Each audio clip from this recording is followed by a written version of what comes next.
नमस्कार दोस्तों, स्वागत है आप सभी का हमारे YouTube चैनल में। दोस्तों, आज की इस वीडियो में हम बात करने वाले हैं एसएससी एमटीएस के सेफ स्कोर को लेके। दोस्तों, जैसे कि आप सभी का एसएससी एमटीएस का एग्जाम चल रहा है, तो वहां पर क्या चीजें सामने आ रही है, बच्चे कितने क्वेश्चन अटेम्प्ट कर रहे हैं, एग्जाम लेवल कैसा आ रहा है और कितने क्वेश्चन पर आप बिल्कुल सेफ हो जाएंगे, नॉर्मलाइजेशन में कितने नंबर आपको यहाँ पर मिल सकते हैं। साथ ही दोस्तों बात करेंगे कौन सा सब्जेक्ट इजी आ रहा है, कौन सा मॉडरेट आ रहा है और कौन सा दोस्तों डिफिकल्ट आ रहा है। ठीक है, और अब तक बच्चों ने कितने क्वेश्चन अटेम्प्ट किए हैं, आप सभी के मन में ये सारे डाउट होंगे। तो देखिए दोस्तों, सबसे पहले तो हम इन टॉपिक्स पर बात करेंगे कि टोटल फॉर्म्स कितने हैं, अटेंडेंस कितनी चल रही है, पेपर लेवल कैसा आ रहा है और नॉर्मलाइजेशन किस हिसाब से आपको नंबर देगा। ठीक है, आपके एग्जाम के लेवल के अकॉर्डिंग। सेशन 1 और सेशन 2 दोनों की मैं बात करूंगा, साथ ही एक्सपेक्टेड कट ऑफ को लेकर भी बात करेंगे। साथ ही यहाँ पर देखिए, अगर देखा जाए तो दोस्तों आपके जो टोटल फॉर्म है कितने भरे गए थे, लगभग 30 लाख बच्चों ने एमटीएस में फॉर्म फिल किए थे।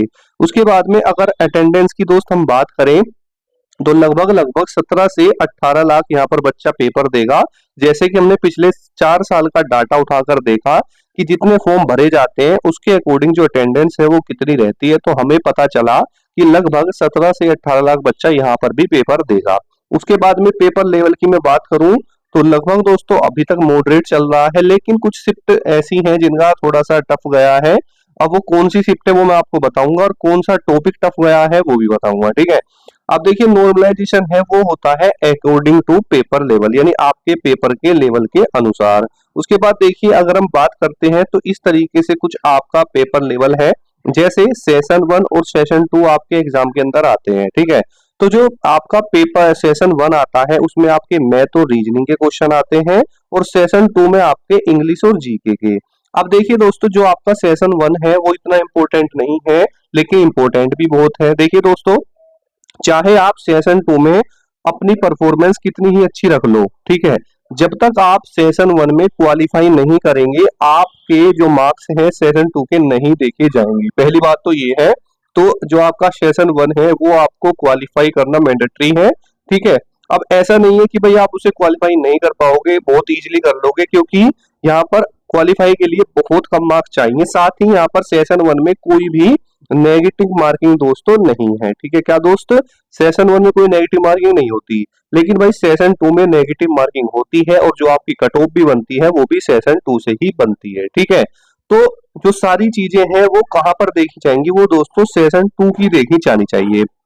दोस्तों, अगर मैं सेशन 1 की बात करूं तो सेशन 1 में बहुत नॉर्मली क्वेश्चन आते हैं। आप यूं कह लीजिए कि यहाँ पर तो इजी लेवल का ही सेशन 1 आपका आता है और बच्चे भी कर लेंगे, कोई दिक्कत नहीं। अगर जनरल कैटेगरी से आप आते हैं तो अगर 12 क्वेश्चन भी कर देंगे तो जनरल के लिए 12 क्वेश्चन है मात्र 40 में से। ठीक है, तो जो अदर कैटेगरी है वो तो 12 से नीचे ही है। ठीक है, तो बेसिकली सेशन 1 में इतनी दिक्कत नहीं है। अगर सारे क्वेश्चन 40 के 40 अटेम्प्ट कर दो तो कोई दिक्कत नहीं है। अगर आप 40 नहीं करके आ रहे हो तो इस गलत फहमी में मत रहना कि देखिए मेरे पास क्या है ना, बहुत सारे दोस्त कमेंट कर रहे थे कि सर एक बात बताओ, जैसे हम सेशन 1 में सारे क्वेश्चन अटेम्प्ट कर देते हैं क्योंकि वो क्वालिफाई है, जब नॉर्मलाइजेशन होगा क्या वहां पर दोनों सेशन को देखा जाता है, या फिर जैसे मैंने सेशन 1 में तुक्के मार दिए हैं, सारे क्वेश्चन कर दिए, क्वेश्चन ज्यादा गलत हो गए, तो क्या नॉर्मलाइजेशन में कोई इससे फर्क पड़ेगा? तो ऐसा कुछ नहीं है मेरे भाई। मैंने आपको बताया कि जो चीजें हैं वो हमें सेशन 2 को देखकर की जाएंगी। ठीक है, क्योंकि कट ऑफ सेशन 1 से नहीं बननी है, कट ऑफ बननी है सेशन 2 से।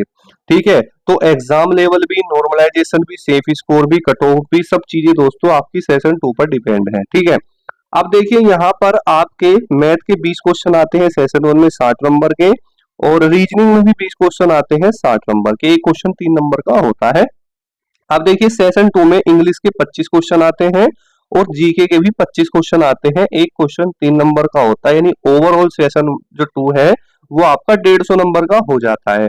अब देखिए यहाँ पर देखने के लिए क्या मिल रहा है, जो दोस्त इंग्लिश है वो तो आपकी आ रही है इजी टू मॉडरेट लेवल की। ठीक है, लगभग इजी ही पूछी जा रही है, एक दो शिफ्ट हुई है जिसमें इंग्लिश के थोड़े 3-4 क्वेश्चन अच्छे खासे पूछे जा रहे हैं, लेकिन एक दो डिफिकल्ट हैं, 2-4 उसमें हो जाएंगे मॉडरेट के, लेकिन इतनी टफ इंग्लिश नहीं है। लेकिन भाई साहब जो आपकी जीके आ रही है ना वो मॉडरेट पे डिफिकल्ट आ रही है। अब तक अगर देखा जाए तो बच्चों के इंग्लिश में जितने वो अटेम्प्ट कर रहे हैं ना, उससे कम उनके कहाँ पे हो पा रहे हैं, जीके में अटेम्प्ट हो पा रहे हैं। ठीक है, तो इन दोनों में कौन सा आ रहा है? देखो एक चीज और भी तो है, अब देखो इंग्लिश आप पढ़ते हो, इसमें आपके जो चैप्टर है वो सिलेक्टेड है कि इसी में से क्वेश्चन आना है। थोड़ा अप डाउन हो जाए वो बात अलग है, लेकिन भाई जीके ऐसा सब्जेक्ट होता है, आप कितना ही पढ़ लो आप उसको पूरा नहीं कर सकते, इसलिए उसका लेवल हमेशा मॉडरेट तो रहता है और डिफिकल्ट भी कभी कभार हो जाता है।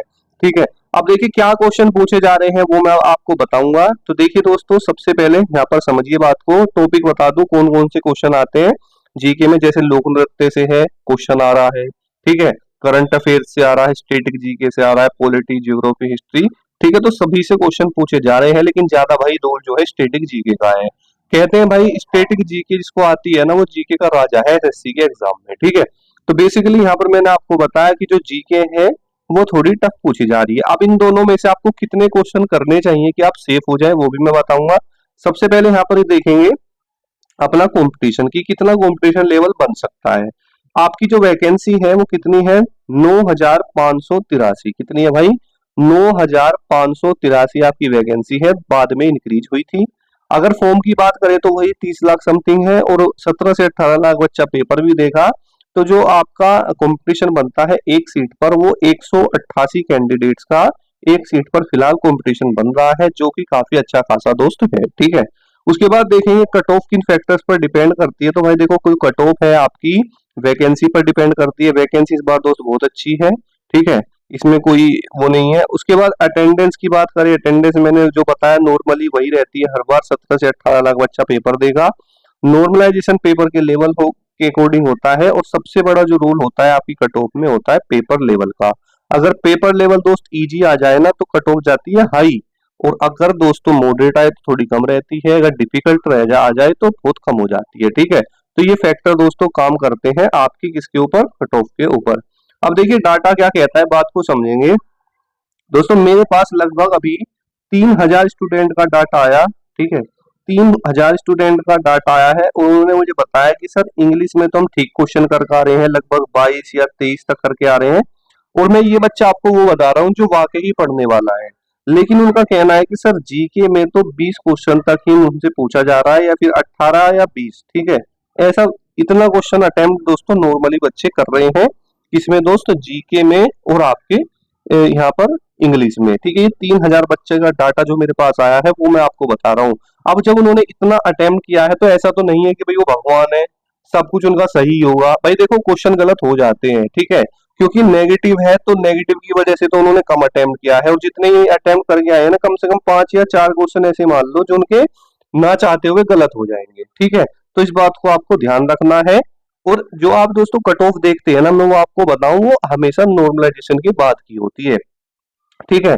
तो जो रो मार्क्स होते हैं वो क्या होते हैं उसको आपको समझना है। तो रो मार्क्स वो होते हैं जो आप एग्जाम दे के आते हैं ना, ठीक है, एग्जाम में जितने आपने क्वेश्चन क्या किए हैं, अटेम्प्ट किए हैं, उन अटेम्प्ट क्वेश्चन को, और जो आपके काट पीट कर मार्क्स बनते हैं उसको हम क्या बोलते हैं भाई? उसको बोलते हैं रो मार्क्स। और जो नॉर्मलाइजेशन होता है वो बाद में आपको देखने के लिए मिलता है, अपना एसएससी में स्कोर कार्ड मिलता है कि जिसमें आपके रो मार्क्स भी होते हैं और आपके नॉर्मलाइज मार्क्स भी उसमें होते हैं, ठीक है। तो अब देखिए मैं आपके सामने अगर एक बात रखूं तो देखो, अगर आपका एग्जाम हो गया है तो बढ़िया है, नहीं हुआ है तो थोड़ा सा मैंने आपको बता दिया लेवल थोड़ा जीके में अच्छा खासा पूछ रहा है, बल्कि इंग्लिश में कोई दिक्कत नहीं है क्योंकि एक सब्जेक्ट तो हमेशा होता ही है, ठीक है।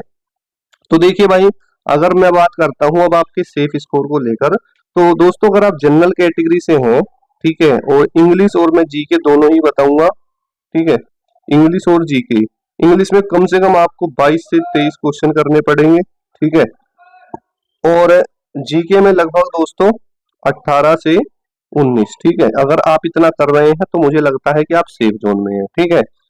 ठीक है दोस्तों, ये आप देख लेना। उसके अलावा ओबीसी की अगर मैं बात करूं तो ओबीसी में दोस्तों ऊपर से इसमें एक लगभग 2 क्वेश्चन कम कर लेना, ठीक है, और यानी 20, अगर ओबीसी में आप लोग इंग्लिश में लगभग 20 क्वेश्चन सही कर रहे हैं और जीके में कम से कम 17 क्वेश्चन ठीक कर रहे हैं तो आप सेफ रहेंगे। ईडब्ल्यूएस में भी लगभग यही रहेगा।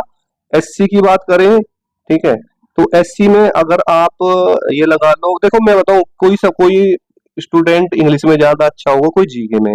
ये मैं दोनों अलग अलग इसलिए बता रहा हूँ कि मेरे पास कमेंट आते हैं कि सर दोनों के अलग अलग बताओ। ऐसा नहीं है कि दोनों की कट ऑफ जाती है, ऐसा नहीं, ऐसा मत समझना।